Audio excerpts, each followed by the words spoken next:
નમસ્કાર, આપ સૌનું સ્વાગત છે ઇન્ડિયા ન્યૂઝ ગુજરાતના ખાસ કાર્યક્રમ જનમંથનમાં અને હું છું આપણી સાથે કિશન તિવારી। આજે આપણે વાત કરવાના છીએ એક મહત્વપૂર્ણ વિષય ઉપર। ગુજરાતની મેડિકલ કોલેજમાં રેગિંગનો મુદ્દો ફરી એકવાર ગંભીર બન્યો છે। સુરતની સરકારી મેડિકલ કોલેજમાં પીજી વિદ્યાર્થી ડોક્ટર હર્ષ પંડ્યાના મૃત્યુ બાદ સિનિયર દ્વારા હેરાનગતિ અને રેગિંગના આક્ષેપો સામે આવ્યા છે। કોલેજની તપાસ બાદ 4 સિનિયર રેસિડેન્ટ ડોક્ટરોને 6 મહિના માટે સસ્પેન્ડ કરી દેવામાં આવ્યા છે અને હવે ચારેય સામે એફઆઈઆર પણ નોંધાઈ રહી છે। પરંતુ સુરતનો આ કેસ એકલો નથી। છેલ્લા 1 વર્ષમાં ગુજરાતની અલગ અલગ મેડિકલ કોલેજોમાં રેગિંગના અનેક કેસ સામે આવ્યા છે। નવેમ્બર 2025માં ગાંધીનગરની જીએમઆરએસ મેડિકલ કોલેજમાં પ્રથમ વર્ષના વિદ્યાર્થીઓની ફરિયાદ બાદ 14 એમબીબીએસ વિદ્યાર્થીઓ સામે કાર્યવાહી થઈ હતી। સિનિયર વિદ્યાર્થીઓ પર ત્યાં તે જુનિયરોને હેરાન કરવાનો આરોપ હતો।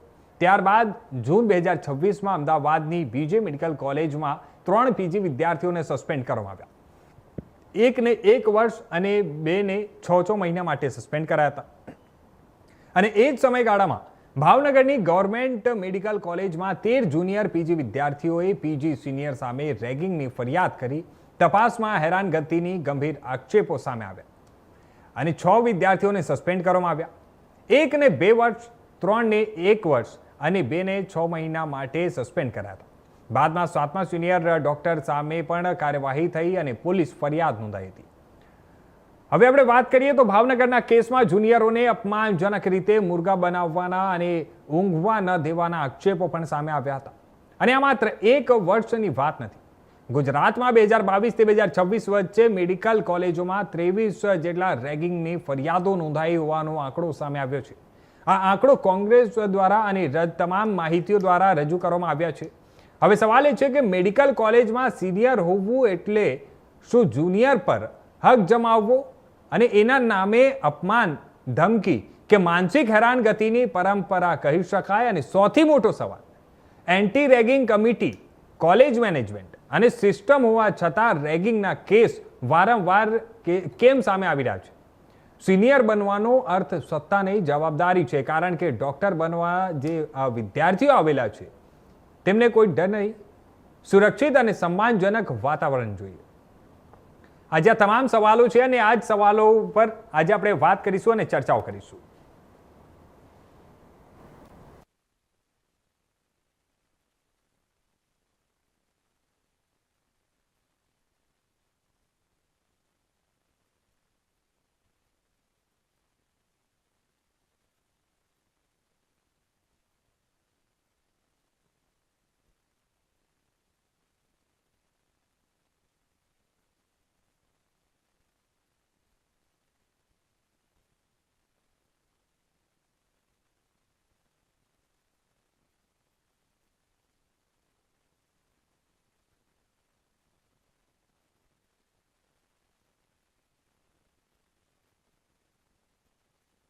આજે આપણે વાત કરીએ આ તમામ મહત્વના મુદ્દાઓ છે અને મહત્વના મુદ્દાઓ ઉપર આજે આ તમામ ચર્ચાઓ કરીશું। જાણીશું કે આ જે રેગિંગની વારંવાર ઘટનાઓ બની રહી છે, વારંવાર ઘટનાઓ બને છે અને એમાં વિદ્યાર્થીઓ હેરાન થઈ રહ્યા છે। જ્યારે કોઈ વિદ્યાર્થી ભણવા માટે જાય છે, તમામ લોકો પોતાના જે એમના વાલીઓ છે તે વાલીઓ પોતાના દીકરાઓ દીકરીઓને ભણવા માટે મોકલતા હોય છે।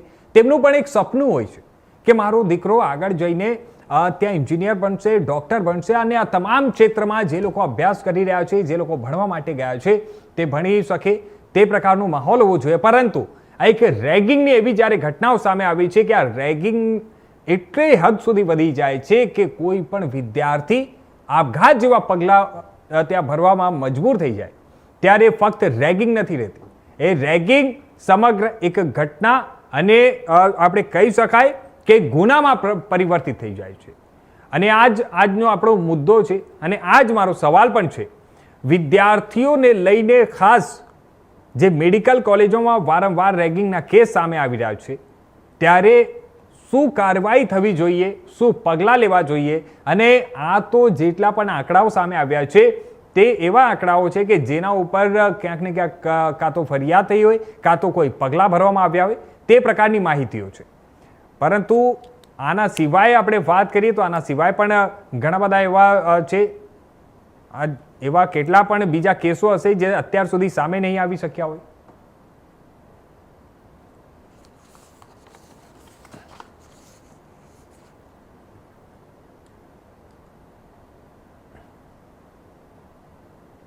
તો હવે આ તમામ મુદ્દાઓ ઉપર વાત કરવા માટે અમારી સાથે જોડાઈ રહ્યા છે અમારા ખાસ મહેમાન આજે અમારી સાથે જોડાઈ રહ્યા છે. આપણે વાત કરીશું એમની સાથે. સૌથી પહેલા ડોક્ટર મૌલિક ઠક્કર અમારી સાથે જોડાઈ રહ્યા છે. મૌલિકજી, આપનું ખૂબ ખૂબ સ્વાગત છે અમારી સાથે, જે પોતે રાષ્ટ્રીય મેડિવિઝન સંયોજક છે. મૌલિકજી, સ્વાગત છે અમારી સાથે આજની આ તમામ ચર્ચામાં. અને અમારી સાથે બીજો અમારા રિપોર્ટર જોડાયા છે વડોદરાથી, હિમાંશુ જોશી. હિમાંશુ, આપનું પણ સ્વાગત છે. આજે આ તમામ માહિતીઓ ઉપર આપણે વાત કરીશું. સૌથી પહેલા હિમાંશુ, આપ આંકડાઓ સૌથી પહેલા જણાવો, અને વડોદરામાં હોય, સુરતમાં હોય કે પછી અમદાવાદ હોય કે ભાવનગર, રાજકોટ, આ ગુજરાતની તમામ જિલ્લાઓની આપણે વાત કરવા જોઈએ. તમામ જિલ્લાઓમાં રેગિંગની ઘટનાઓ એક પછી એક ક્યાંક ને ક્યાંક સામે આવી રહી છે. વડોદરામાં પણ આપણે સૌ જોયું કે વડોદરામાં પણ રેગિંગની ઘટનાઓ સામે આવી રહી છે. તેમાં અત્યાર સુધી શું કાર્યવાહી થઈ, એના પછી આપણે મૌલિકભાઈ પાસે પણ જાણવાનો પ્રયાસ કરીશું આ તમામ વિષયને લઈને. જે પેશન્ટ જરૂરથી સુરતની જે હર્ષ પંડ્યા, ડોક્ટર હર્ષ પંડ્યા, જે પીજીના જે વિદ્યાર્થી હતા, તેમના રેપિંગ મામલે તેમનું આપઘાત તેમને પગલું ભર્યું હતું, અને આને લઈને જે 4 વિદ્યાર્થીઓ છે તેમની સામે પોલીસ ફરિયાદ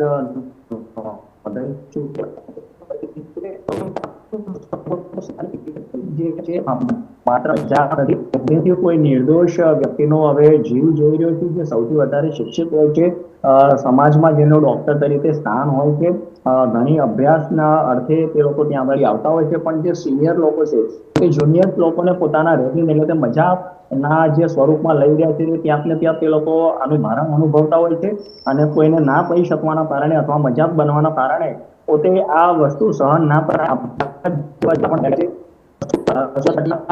ભાવનગર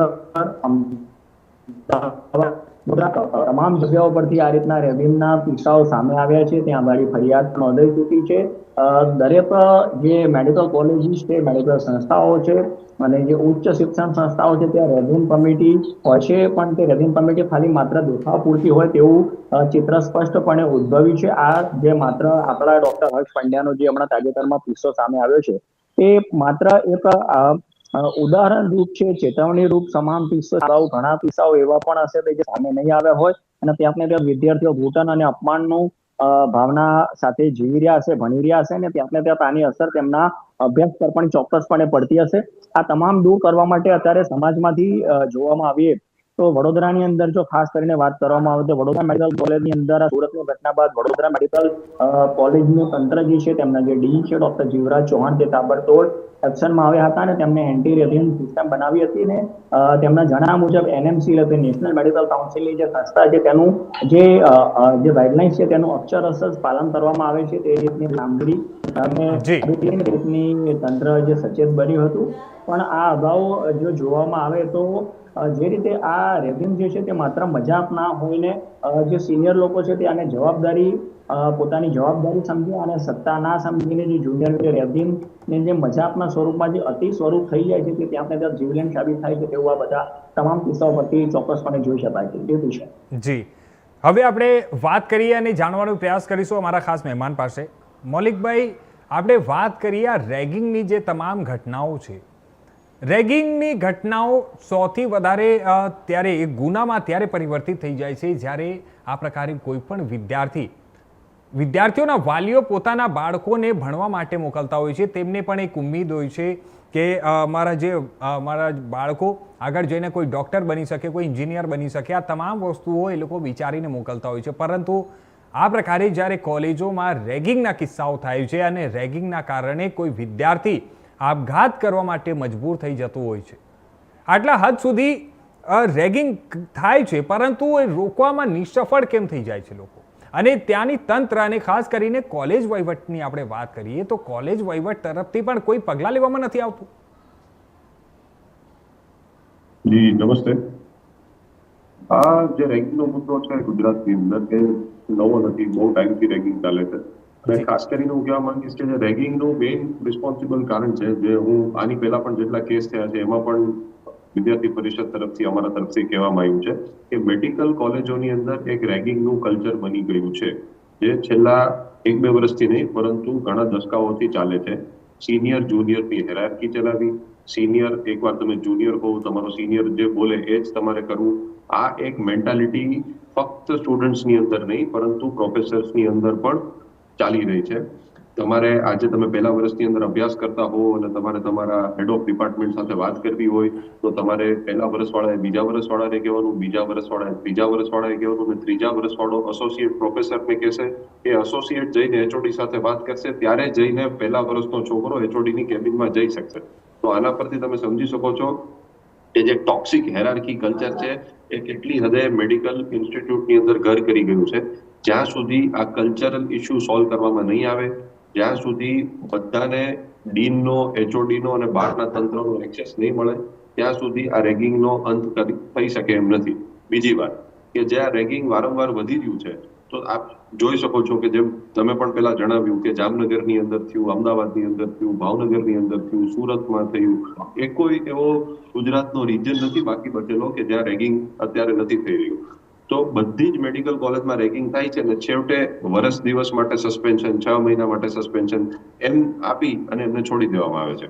તો હું એ કહેવા માંગુ છું, જ્યાં સુધી સરકાર કડક પગલાં નહીં લે, આ કેસની અંદર એક એફઆઈઆર ફાઇલ કરવામાં આવી છે, પરંતુ તમે એક એવું પ્રાવધાન બનાવો કે જેની અંદર જો તમે ગિલ્ટી સાબિત થાવ છો તો તમારી ડિગ્રી છીનવી લેવામાં આવશે.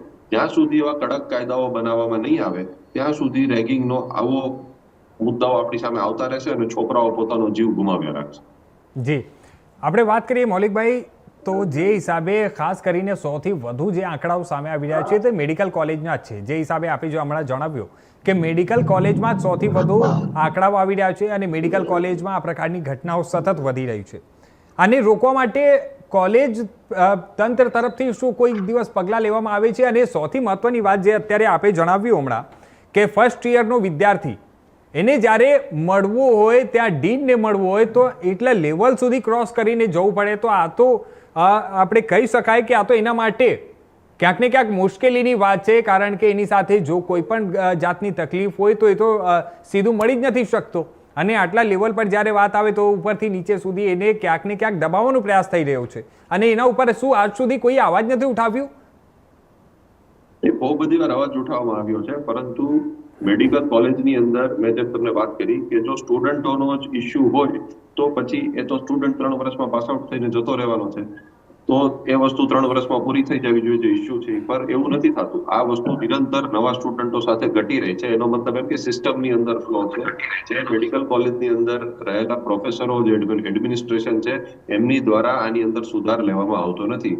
અમે એબીવીપી તરફથી પણ ઘણીવાર પ્રશ્ન પૂછેલા છે અને હું તમને પણ કહેવા માંગીશ, મીડિયાની જેટલી ચેનલો છે, તમે એકવાર જઈને કોઈ પણ ડીનને કોઈ પણ મેડિકલ કોલેજમાં ગુજરાતમાં જઈને પૂછજો કે તમે તમારા જેટલા ડિપાર્ટમેન્ટ છે એની અંદર પહેલા વર્ષની અંદર અભ્યાસ કરતો જે વિદ્યાર્થી હમણાં જોઈન થયો છે એની સાથે એકવાર ખભા ઉપર હાથ રાખીને વાત ક્યારે કરી છે કે ભઈલા તને કઈ પ્રોબ્લેમ હોય તો તું મારી પાસે આવી શકે છો.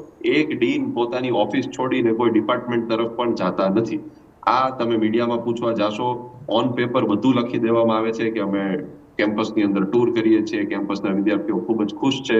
જો કેમ્પસના વિદ્યાર્થીઓ એટલા ખુશ હોય તો ગુજરાતની અંદર આટલા બધા સુસાઇડ ને રેગિંગના કેસ થતા ના હોય. એટલે ઓન પેપર બધું જ સારી રીતે મૂકી દેવામાં આવે છે, પરંતુ એક સિસ્ટમિક ફ્લો છે. આની ઉપર આપણે બહુ જ સરકારે કડક રીતે પગલાં લેવા પડશે. ફક્ત એકવાર રેગિંગ થઈ જાય, છોકરો સુસાઇડ કરી લે, કાં તો પછી કેસ થઈ જાય ત્યારે આપણે એક્શન લઈએ. રિએક્શનરી એક્શન છોડી અને આપણે હવે પ્રોએક્ટિવ થવાની ખૂબ જ જરૂર છે ગુજરાતની અંદર. બાકી એક આજે હર્ષભાઈ સાથે એવું બન્યું છે, બાકી એવા અન્ય હર્ષ પોતાનો જીવ ગુમાવશે અને છતાંય આપણે બધા જોતા રહીશું. જી હિમાંશુભાઈ, જે હિસાબે હિમાંશુ અત્યારે વાત કરી રહ્યા છે, મૌલિકભાઈએ જે જણાવ્યું તમામ માહિતીઓ, મેડિકલ કોલેજોની ખાસ કરીને આટલી કથળતી જે સ્થિતિ છે, મેડિકલ કોલેજો તરફથી તમામ દાવાઓ કરવામાં આવે છે. સતત એ લોકો મેડિકલ કોલેજ તરફથી જે દાવાઓ કરે છે કે અમારી તરફથી આ તમામ જે બી પગલાં હશે તે પગલાં લેવામાં આવશે, પરંતુ જે હિસાબે મૌલિકભાઈ અત્યારે જણાવી રહ્યા છે, આ તમામ માહિતીઓને જોતા શું લાગી રહ્યું છે? વડોદરામાં કેવા પ્રકારની સ્થિતિ છે અને વડોદરામાં જે રેગિંગની ઘટનાઓ થઈ હતી એમાં આગળ શું થયું અને અત્યારે કેવા પ્રકારની સ્થિતિ છે? જે કિશન જરૂરથી જે રીતે મૌલિકભાઈએ જણાવ્યું કે જે વિદ્યાર્થીઓ ડીન હોય છે તેમના દ્વારા પાડવામાં આવતું નથી, તેમના ખભા પર હાથ મૂકીને, તે વાત સાથે વાલીઓ પણ 100% સહમત છે. વાલીઓનો પણ જે ત્યાં ને ત્યાં વિદ્યાર્થીઓને લઈને, પોતાના બાળકોને લઈને ચિંતાનો વિષય ત્યારે વાલીઓનું સ્પષ્ટપણે એવું કહેવું હતું કે આ કિસ્સામાં માત્ર જુનિયર સિનિયર્સ જ નહીં પરંતુ વોર્ડન અને ત્યાં મેડિકલ સંસ્થાઓ પણ એટલી જ દોષિત સાબિત થઈ રહી છે.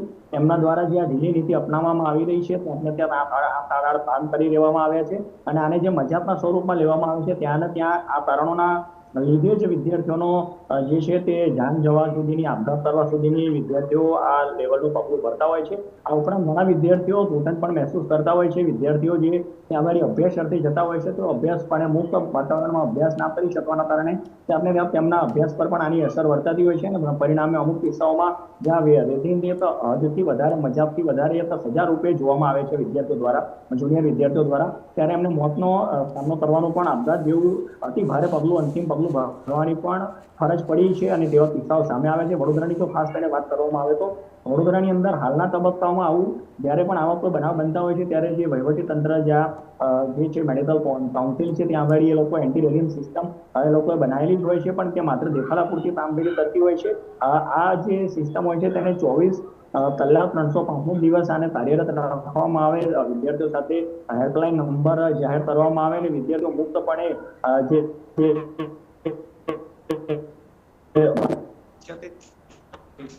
જી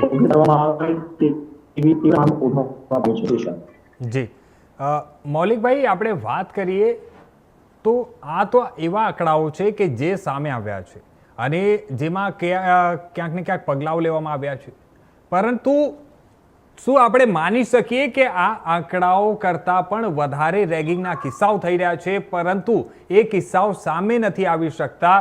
ડે બાય ડે ડેલી જે રેગિંગના કિસ્સાઓ થતા હોય છે તે સામે નથી આવ્યા, એટલે એ આંકડો જે છે તે ક્યાંક ને ક્યાંક ચોંકાવનારો થઈ શકે છે. શું આપણે એવું માની શકીએ? ખાલી માની ના શકીએ, હકીકત જમીની હકીકત કહેવાય, ગ્રાઉન્ડ રિયાલિટી એ જ છે કે આ તો છોકરાએ સુસાઇડ કર્યું, એક કોન્ટ્રોવર્શિયલ વાત થઈ એટલે સામે આવી, પરંતુ આવા હરેક ડિપાર્ટમેન્ટની અંદર ગુજરાતની હરેક મેડિકલ કોલેજમાં, આ કોઈ સુરત પૂરતું સ્પેસિફિક નથી, કોઈ પણ ગામમાં જ્યાં મેડિકલ કોલેજ આવેલી છે ત્યાં સિનિયર જુનિયરની ટોક્સિસિટી ખૂબ વર્ષોથી ચાલી રહી છે અને બંધ બારણે પ્રોફેસરો દ્વારા એવું કહેવામાં આવે છે કે તમારે અમારી સાથે પણ એવું થયું હતું તો તમારે આ વસ્તુ સહન તો કરવી જ પડશે, આવી રીતે જ તમે ડોક્ટર બની શકશો. એટલે મને તો એ વસ્તુ ચોંકાવની લાગે છે કે મેડિકલ કોલેજની અંદર તમે પેશન્ટોની સારવાર કરવા અને મેડિકલ એજ્યુકેશન લેવા આવો છો કે પછી આવી ટોક્સિસિટી સહન કરવા, કાં તો પછી બીજા ઉપર ટોક્સિસિટી. મને નથી લાગતું કે ડોક્ટર બનવા માટે આવી ટોક્સિસિટી સહન કરવી કાં તો કોઈ બીજા ઉપર આ ટોક્સિસિટી કરવી એ જરૂરી છે. ગ્રાઉન્ડ રિયાલિટીમાં જો હું તમને કહું કે તમને 12-10 કેસ દેખાતા હશે રેગિંગના, તો ઓછામાં ઓછા 500 થી 600 બીજા જે કેસ હશે જે સામે નહીં આવ્યા હોય, એટલી હદે રેગિંગ મેડિકલ કોલેજની અંદર વધી ગયું છે. અને આના કોઈ પણ પગલા, જ્યારે સરકારનું ઇન્સ્પેક્શન આવે છે, જ્યારે હેલ્થ મિનિસ્ટ્રી તરફથી ઇન્સ્પેક્શન આવે છે, કે જ્યારે એનએમસી તરફથી ઇન્સ્પેક્શન આવે છે, તો ખોટા કાગળિયા જે અમુક છોકરાઓ હોય જેની પ્રોફેસરો સાથે ઓળખાણ હોય એમને સામે ઉભા રાખીને કે અહીંયા બધું જ બરોબર ચાલે છે એવું ખોટું ઇન્સ્પેક્શન દેખાડી દેવું, આ બધી જ મેડિકલ કોલેજની અંદર ખુલ્લેઆમ ચાલી રહ્યું છે. તમે કોઈ પણ મેડિકલના વિદ્યાર્થીને પૂછી શકો છો અને બહાર જો તમે આ વાત કરશો તો તમને પછી આગળ ફેલ કરી દેવામાં આવશે. આવી ધમકીઓ અવારનવાર દેવામાં આવતી હોય છે. બીજું, જે નેશનલ મેડિકલ કમિશન છે એનએમસી, કે જે મેડિકલ એજ્યુકેશનની ઇન્ડિયાની એપેક્સ બોડી છે કે જે આખું ભારતનું મેડિકલ એજ્યુકેશન કંટ્રોલ કરતી હોય છે, એ લોકોએ જે હેલ્પલાઇન ચાલુ કરી છે એ ખૂબ ઇફેક્ટિવ છે, સારી રીતે કામ કરે છે. પરંતુ એ હેલ્પલાઇનની અંદર પણ એ લોકો દ્વારા કહેવામાં આવે છે કે જો તમે કમ્પ્લેન કરશો તો તમારું નામ અમે એનોનિમસ રાખશું, એટલે કે તમારું નામ બહાર નહીં કાઢીએ. તો આનાથી પણ આપણને એક વસ્તુ ખબર પડે છે કે જ્યારે કંટ્રોલિંગ બોડી છે મેડિકલ એજ્યુકેશનની, એને એવું કેવું પડતું હોય છે કે ભાઈ તમારું નામ અમે બહાર નહીં કાઢીએ, એનો મતલબ એ લોકો પણ ઇનડાયરેક્ટલી માને છે કે મેડિકલ એજ્યુકેશનની અંદર ટોક્સિસિટી એટલી વધી ગઈ છે કે જો કમ્પ્લેન કરનારાનું નામ બહાર આવશે તો પછી એનો પ્રોફેસર કે એનો સિનિયર એની ઉપર ટોક્સિસિટી કરશે, એને હેરાન કરવામાં આવશે મેન્ટલી, ફિઝિકલી, અને પછી અલ્ટિમેટલી એને ફેલ કરી દેવામાં આવશે. એટલે આ બધી જ વસ્તુ જગ જાહેર છે. જો આની ઉપર સરકાર દ્વારા એક્ઝિક્યુટિવ પોઈન્ટ્સથી જો એક્શન ન લેવાનું તો આ ઘટના આવી રીતે જ ચાલતી રહેવાની છે અને આ કલ્ચરમાં કોઈ સુધારો નહીં આવે. જી મૌલિકભાઈ, આપણે વાત કરીએ જે હિસાબે અત્યારે હિમાંશુએ પણ જણાવ્યું અને અમને પણ ખબર છે જે હિસાબે એન્ટી રેગિંગ સિસ્ટમની એક વાત કરવામાં આવી છે કે એન્ટી રેગિંગ સિસ્ટમ છે, અમે પગલાઓ લઈશું, કોલેજ તરફથી મોટા મોટા દાવાઓ કરવામાં આવી છે, આ તમામ વસ્તુઓ છે. અને એના વચ્ચે જ્યારે આ પ્રકારની ઘટનાઓ બને છે અને ખાસ કરીને હું આપણી પાસેથી એક વસ્તુ પણ એ પણ જાણવા માંગીશ કે સુરતના કેસમાં જે 4 સિનિયર રેસિડેન્ટ ડોક્ટરો હતા તેમને સસ્પેન્ડ કરવામાં આવ્યા અને એના પછી જે એફઆઈઆર નોંધાઈ છે, એબીવીપી અને ખાસ આપના તરફથી શું માંગ છે અને આ કાર્યવાહી જે છે તે આ કાર્યવાહી પૂરતી છે કે પછી આગળ એના ઉપર પણ પગલાં લેવા જોઈએ? આને લઈને આપ શું વિચારો છો અને આપના શું વિચાર છે? સૌથી પહેલા જેમ સુરતની અંદર જે અમારી પાસે વાત મળી છે કે જે છોકરા હર્ષભાઈનું જે સુસાઇડ થયું છે, તો એમના એચઓડી ને લેટર લખેલો હતો કે એમની સાથે અવારનવાર આવી વસ્તુઓ થાય છે, ઓન રિટર્ન છે, પણ એચઓડી દ્વારા કોલેજ એડમિનિસ્ટ્રેશનને કશું કહેવામાં નહોતું આવ્યું. ઉલટાનું એચઓડી દ્વારા એ છોકરાને એવું કહેવામાં આવ્યું હતું કે ભાઈ મેં પણ સહન કર્યું છે તો તું પણ સહન કર. એટલે આ ઘટનાની અંદર સમગ્ર રીતે માઇક્રોબાયોલોજીનું જે ડિપાર્ટમેન્ટ છે જેની અંદર એ છોકરો કામ કરતો હતો એ રિસ્પોન્સિબલ છે. એના જે રેસિડેન્ટ હતા એમને તો એની સાથે ગેરવ્યવહાર કર્યો એ કર્યો, પરંતુ એના જે એચઓડી ને એના જે પ્રોફેસર્સ હતા એમને એની ઉપર એક્શન ન લીધી એટલે એ પણ ઇક્વલી રિસ્પોન્સિબલ છે. અને બીજી વાત કે તમે પૂછ્યું કે વિદ્યાર્થી પરિષદની માંગ શું રહેશે, તો વિદ્યાર્થી પરિષદની હરેક કેસની અંદર એક માંગ તો રહેવાની જ હતી કે એમની ઉપર ક્રિમિનલ કેસ કરવામાં આવે. પરંતુ કાલે મારું મળવાનું જે મૃતક છે એમના પરિવારજનો સાથે થયું, એમના ભાઈ અને એમની બેન સાથે મળવાનું થયું, એમની સાથે વાતચીત કરી. એ છોકરા વિશે મને પર્સનલી થોડુંક જાણવા મળ્યું કે છોકરો ખૂબ જ હોશિયાર હતો. એ છોકરાના પિતાજી છે પોતે જનરલ સર્જન છે અને એ સેમ કોલેજમાંથી પાસ થયેલા છે જ્યાંથી એ છોકરો અત્યારે પોતાની એમડીની ડિગ્રી કરતો હતો. અને એ લોકોની પણ માંગ હતી અને આ વિદ્યાર્થી પરિષદની પણ માંગ છે કે ક્રિમિનલ કેસ તો એમની ઉપર થવો જ જોઈએ. સાથે સાથે જો ક્રિમિનલ કેસની અંદર જેટલા લોકોનું નામ છે એ પ્રૂવ થાય કે એમના રેગિંગના કારણે જ તે આ છોકરાનું મૃત્યુ થયું છે, તો એ બધાની ડિગ્રી પણ છીનવી લેવી જોઈએ. ત્યાં સુધી ડિગ્રી ઉપર વાત નહીં આવે ત્યાં સુધી આ લોકોનું પેટનું પાણી હલવાનું નથી. અને બીજી માંગ કે જે ડિપાર્ટમેન્ટની અંદર જો છોકરા દ્વારા લેટર લખવામાં આવ્યો હતો અને એ એચઓડી એ કાંઈ નથી કર્યું, તો એ એચઓડી પણ એટલા જ રિસ્પોન્સિબલ છે અને એ પણ એ પોસ્ટ ઉપર રહેવા માટે લાયક નથી, તો એમને પણ એની પોસ્ટ ઉપરથી કાઢી મૂકવા જોઈએ. તો અમારી આ માંગ સ્પષ્ટ રહેશે કે ક્રિમિનલ ઇન્વેસ્ટિગેશન વ્યવસ્થિત રીતે આ કેસની અંદર થવું જોઈએ અને જેવું કે આ પ્રૂવ થઈ જાય કે આ લોકો જ રિસ્પોન્સિબલ છે, તો એચઓડી અને જેટલા બીજા પ્રોફેસર્સ આ વસ્તુની અંદર ઇન્વોલ્વ છે માઇક્રોબાયોલોજી ડિપાર્ટમેન્ટમાં, એ બધાને સસ્પેન્ડ કરવામાં આવે, પરમેનન્ટ સસ્પેન્શન કરવામાં આવે અને જે છોકરાઓ આની અંદર ઇન્વોલ્વ છે એ બધાની ડિગ્રી છીનવી લેવામાં આવે. કારણ કે આ લોકોને સમાજની અંદર ખુલ્લા ડોક્ટર તરીકે છૂટા મુકાય એવું બિલકુલ મને લાગતું નથી. જી, ધન્યવાદ અમારી સાથે જોડવા માટે મૌલિકભાઈ, આ તમામ વાતચીત કરવા માટે, આ તમામ એટલી ઇમ્પોર્ટન્ટ માહિતીઓ આપવા માટે ખૂબ ખૂબ ધન્યવાદ તમારું. અને એ માણસો આપના પણ ખૂબ ખૂબ આભાર અમારી સાથે જોડવા માટે, આ તમામ માહિતીઓ આપવા માટે. આજે આપણે વાત કરી અને જાણ્યું એક પોતે ડૉક્ટર પાસે અને આ તમામ વસ્તુઓ એબીવીપી તરફથી શું માંગણીઓ કરવામાં આવી રહી છે અને રેગિંગની જે ઘટનાઓ છે તે કેટલી ગંભીર ઘટનાઓ છે અને જ્યારે એ સમગ્ર વાત કોઈની જીવ અને જીવન પર આવી જાય ત્યારે આ કેટલું ગંભીર બની જાય છે. શું માંગણીઓ રહેશે અને આગળ શું કાર્યવાહી કરવામાં આવશે તેના ઉપર સોની નજર છે. હાલ મારી સાથે આ બુલેટિનમાં બસ આટલું જ. બાકી દેશ દુનિયાના તમામ નવા સમાચારો માટે જોતા રહેજો ઇન્ડિયા ન્યૂઝ ગુજરાત.